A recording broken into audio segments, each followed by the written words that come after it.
Hello, എല്ലാവർക്കും നമസ്കാരം.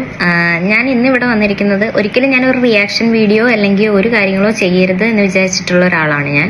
കാരണം വെച്ച് കഴിഞ്ഞാൽ പേഴ്സണൽ ആയിട്ടുള്ള ഒരു കാര്യങ്ങൾ മാത്രം നോക്കിയിട്ട് യൂട്യൂബ് ചാനലൊക്കെ തുടങ്ങുന്ന ഒരാളായിരുന്നു ഞാൻ. പക്ഷെ എനിക്ക് ഇതിങ്ങനെ കണ്ടിന്യൂസ് കുറേ വാർത്തകൾ വരുമ്പോഴത്തേക്കും ആസ് എ ഗേൾ അല്ലെങ്കിൽ ഒരു മകളെന്നുള്ള സ്ഥിതിക്ക് എനിക്കും പ്രതികരിക്കാതിരിക്കാനൊന്നും പറ്റുന്നില്ല. സോ അതുകൊണ്ട് മാത്രമാണ് ഞാൻ ഇപ്പം ഈ ഒരു വീഡിയോ ഞാൻ ഇവിടെ എടുക്കുന്നത് തന്നെ. എത്ര പേര് സപ്പോർട്ട് ചെയ്യും, എത്ര പേര് കാണും എന്നൊന്നും എനിക്കറിയത്തില്ല.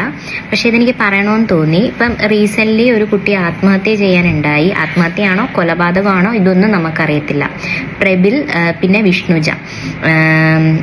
നമ്മൾ ഒരു അമ്മ അല്ലെങ്കിൽ അച്ഛൻ ഒരു കുഞ്ഞിനെ വളർത്തി വലുതാക്കി. അപ്പം അത് ആണായാലും പെണ്ണായാലും അവിടെയൊക്കെ കുറേ സ്വപ്നങ്ങൾ കൊണ്ടായിരിക്കും ഇവർ വളർത്തിക്കൊണ്ടുവരുന്നത്.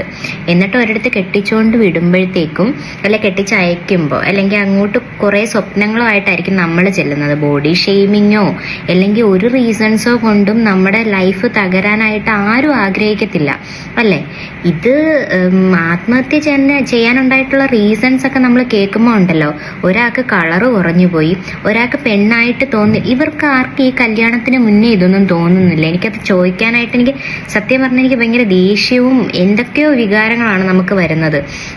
ഇവർക്ക് കല്യാണത്തിന് മുന്നേ അല്ലെങ്കിൽ എൻഗേജ്മെന്റോ അല്ലെങ്കിൽ വാക്കുറപ്പിക്കലോ അങ്ങനെ എല്ലാ സർക്കംസ്റ്റാൻസസേയും കഴിഞ്ഞിട്ടാണല്ലോ ഈ മാരേജ് എന്ന് പറയുന്നൊരു സാധനത്തിലേക്ക് വരുന്നത്. ഇതിന്റെ തൊട്ട് തലേ ദിവസം വരെ ഇവർക്ക് അറിയാൻ പാടില്ല ഇവർക്ക് വണ്ണക്കൂടുതലാണെന്നോ അല്ലെങ്കിൽ ഇവരുടെ സ്കിൻ കളർ കറുപ്പാണെന്നോ അല്ലെങ്കിൽ ഇവരെ പെണ്ണിനെ പോലല്ല കാണാനിരിക്കുന്നത്. ഈ പെണ്ണിനെ പോലെ കാണാനിരിക്കുന്നതെന്നുള്ളത് എന്താണെന്ന് എനിക്ക് ഒട്ടും മനസ്സിലാവില്ല. എന്തുവാണ്, ശരീരമാണോ ഇനി എക്സ്റ്റേണലോ അല്ലെങ്കിൽ അകത്തോട്ടുള്ള ഫാക്ടേഴ്സ് ആണോ പുള്ളി ഉദ്ദേശിക്കുന്നതെന്നും എനിക്കറിയത്തില്ല.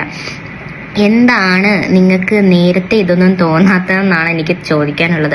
ആണുങ്ങളോട് തന്നെയാണ് കേട്ടോ ചോദിക്കാനുള്ളത്. കാരണം വെച്ചാൽ ഗേൾസ് ആണല്ലോ ഈ കാര്യങ്ങളൊക്കെ പറഞ്ഞിട്ട് സൂയിസൈഡ് ചെയ്യുന്നത്. ആൺപിള്ളേരെ കൊള്ളത്തില്ലെന്ന് പല പെൺപിള്ളേരും പറയാറുണ്ട്. പക്ഷെ ഇതൊന്നും കേട്ടിട്ട് ആൺപിള്ളേരാരും പോയി സൂയിസൈഡ് ചെയ്യാറുമില്ല. അതിനകത്തുള്ള മാനസികാവസ്ഥ എന്ന് പറയുന്നത് ഞങ്ങളുടെ വീടും കാര്യങ്ങളൊക്കെ ഉപേക്ഷിച്ചിട്ടാണ് നിങ്ങളുടെ വീട്ടിൽ, അതായത് ആൺപിള്ളേരുടെ വീട്ടിലോട്ട് നമ്മൾ സ്വന്തം വീട് പോലെ നോക്കിയിട്ടാണ് വരുന്നത്. അപ്പം അവരെ പ്രൊട്ടക്റ്റ് ചെയ്യാനുള്ള എല്ലാ കാര്യങ്ങളും നിങ്ങളുടെ ഭാഗത്തുനിന്ന് ഉണ്ടാവണം. നമ്മുടെ വീട്ടിൽ എങ്ങനെയാണോ അങ്ങനെ തന്നെ നിങ്ങളുടെ വീട്ടിൽ നിന്ന് നമ്മളെ ട്രീറ്റ് ചെയ്യണം, ഒന്നാമത്തെ കാര്യം. അപ്പം നമ്മൾ കുറേ സ്വപ്നങ്ങളുമായിട്ട് പോകുന്ന വീടുകളാണ് ഈ ആമ്പിള്ളേരുടെ വീടെന്ന് പറയുന്നത്. അപ്പം രണ്ടുപേരും ഈക്വലി അതിന് സപ്പോർട്ട് വേണം, പെൺവീട്ടുകാരുടെ ഭാഗത്തുനിന്നും അതുപോലെ തന്നെ ചെറുക്കൻ്റെ വീട്ടുകാരുടെ ഭാഗത്തുനിന്നും. പിന്നെ രണ്ടാമത്തെ കാര്യം, ദൈവത്തെ ഓർത്ത് ഈ പെണ്ണുങ്ങളുടെ വീട്ടുകാരോട് പറയാനുള്ളത്, ഇപ്പം നമ്മൾ ബോൾഡാണ്, എത്ര ബോൾഡാണ് അല്ലെങ്കിൽ എന്തെങ്കിലും പ്രശ്നം നമ്മൾ പറഞ്ഞിട്ടുണ്ട് അല്ലെങ്കിൽ പറഞ്ഞിട്ടില്ല എങ്കിലും 1 ഇയർ 2 ഇയർ നമ്മൾ കണ്ടിന്യൂസ് ആയിട്ട് ഗേൾസിനോട് സംസാരിച്ചിരിക്കണം. ഇല്ലെങ്കിൽ ഹസ്ബൻഡിനോടും കൃത്യമായിട്ടും സംസാരിച്ചിരിക്കണം. എന്തൊക്കെയാണ് അല്ലെങ്കിൽ എങ്ങനെയൊക്കെയാണ് വീട്ടിലെ അവസ്ഥകൾ. എന്തായാലും നമ്മുടെ മക്കളുടെ മുഖം മാറുമ്പോഴോ അല്ലെങ്കിൽ സൗണ്ടിൽ നിന്ന് വ്യത്യാസം വരുമ്പോഴോ എന്തെങ്കിലും റീസൺ നമുക്ക് മനസ്സിലാവും നമുക്ക് എന്തെങ്കിലും പ്രശ്നമുണ്ടോ. എന്തായാലും നമ്മളെ പ്രസവിച്ച അമ്മമാർക്ക് നമുക്ക് ഒരു ചെറിയ മാറ്റങ്ങൾ ഉണ്ടെങ്കിൽ പോലും നമുക്ക് മനസ്സിലാക്കും.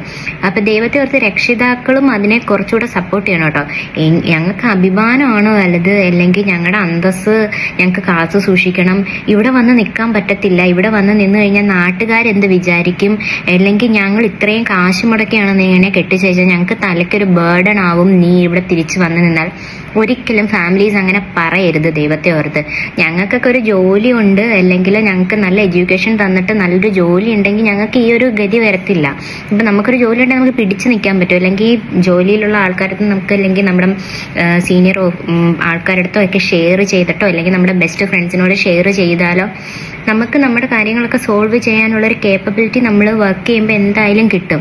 പക്ഷെ ഇതെന്ന് പറയുന്നത് പെൺപിള്ളേരെ പഠിപ്പിച്ചൊരു ടൈം ആവുക കെട്ടിച്ചു വിടുക, പഠിപ്പിച്ചൊരു ടൈം ആവുക കെട്ടിച്ചു വിടുക. ഈ ഒരു മെൻറ്റാലിറ്റിയാണ് ഭൂരിഭാഗം പേരൻസിലും കാണുന്നത്.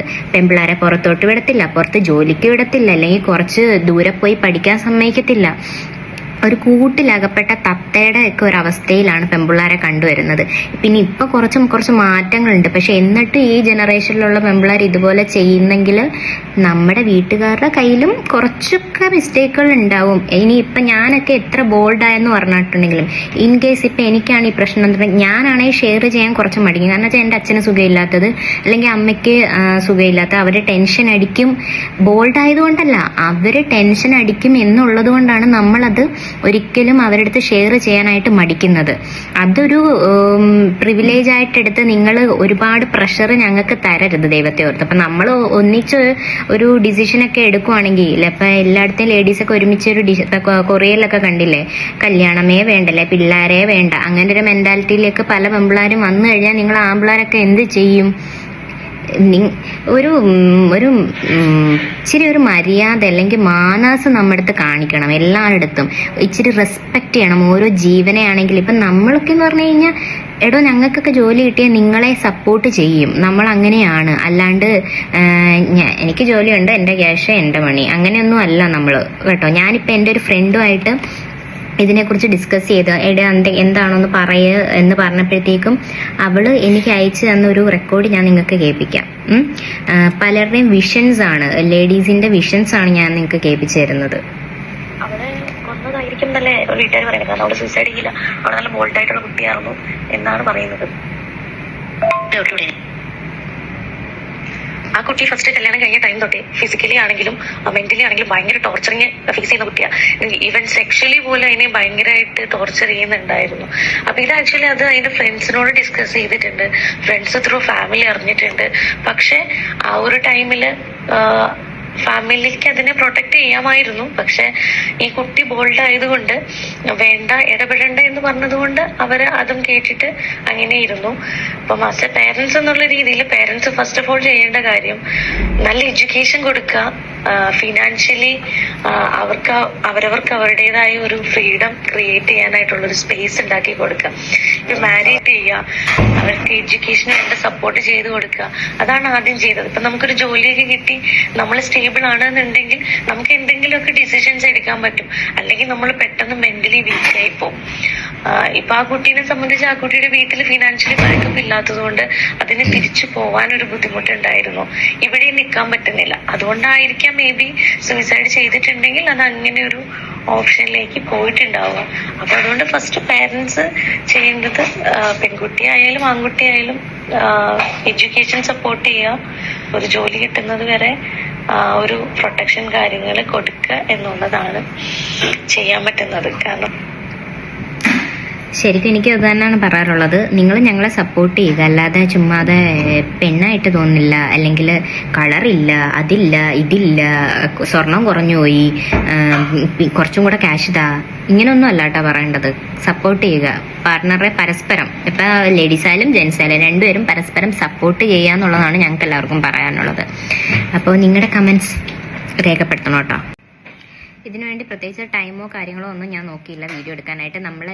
ഞാനിപ്പോൾ ഡ്യൂട്ടിക്ക് വന്നിരുന്നിട്ടാണ് ഈ വീഡിയോ എടുക്കുന്നത്. കാരണം വെച്ചിട്ടുണ്ടെങ്കിൽ നമ്മളൊക്കെ ഈ വാർത്ത കേൾക്കുമ്പോൾ വിസ്മയ ഇതിനെ കുറേ ആൾക്കാർ ഇപ്പം എല്ലാവരെയും നമ്മൾ കാണുന്നതാണ് കൊല്ലുന്നതും സൂയിസൈഡ് ചെയ്യുന്നതും ഒക്കെ.